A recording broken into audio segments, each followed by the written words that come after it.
इसी समय की बात है। एक राजा ने अपने दरबार में पंडित जी को पूजा पाठ के लिए बुलाया। पूजा के बाद राजा ने पंडित जी से 3 जटिल सवाल पूछे। 1. भगवान कैसे दिखते हैं? 2. भगवान कहां तक देख सकते हैं? 3. भगवान क्या करते हैं?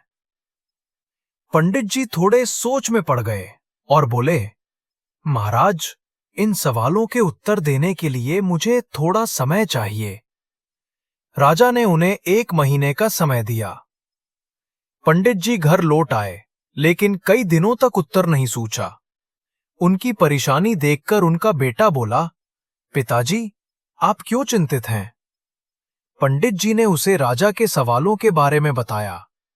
बेटे ने आत्मविश्वास से कहा, पिताजी, आप चिंता ना करें, मैं इन सवालों का उत्तर दूंगा। अगले दिन दोनों राजा के दरबार में पहुंचे। राजा ने पंडित जी से पूछा, पंडित जी, आपने मेरे सवालों के जवाब खोज लिए? पंडित जी ने कहा, महाराज, मेरे बेटे ने इन सवालों के उत्तर देने का जिम्मा लिया है। राजा ने पूछा, तो बताओ, पहला सवाल, भगवान कैसे दिखते हैं? पंडित जी के बेटे ने मुस्कुराते हुए कहा, महाराज, कृपया 1 कटोरी दूध मंगवाइए। दूध लाया गया। लड़के ने उसमें अपनी उंगली डालकर घुमाना शुरू कर दिया। राजा ने चौंक कर पूछा, ये क्या कर रहे हो?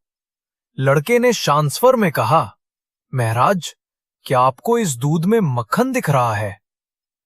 राजा ने सिर हिलाया और कहा, नहीं।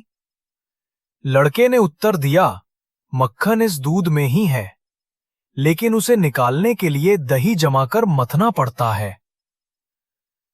लड़के ने पूछा, इस दिए की रोशनी कहां तक जा रही है? राजा ने कहा, यह तो पूरे कमरे में फैल रही है।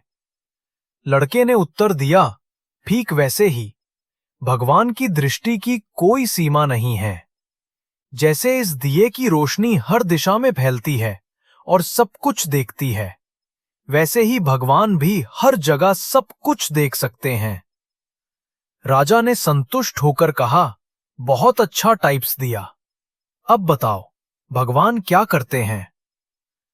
पंडित जी के बेटे ने मुस्कुराते हुए कहा, महाराज, कुछ देर के लिए अपना सिंहासन मुझे दे दीजिए और आप नीचे बैठा जाएं। यही उनका काम है। राजा ये सुनकर चकित रह गया।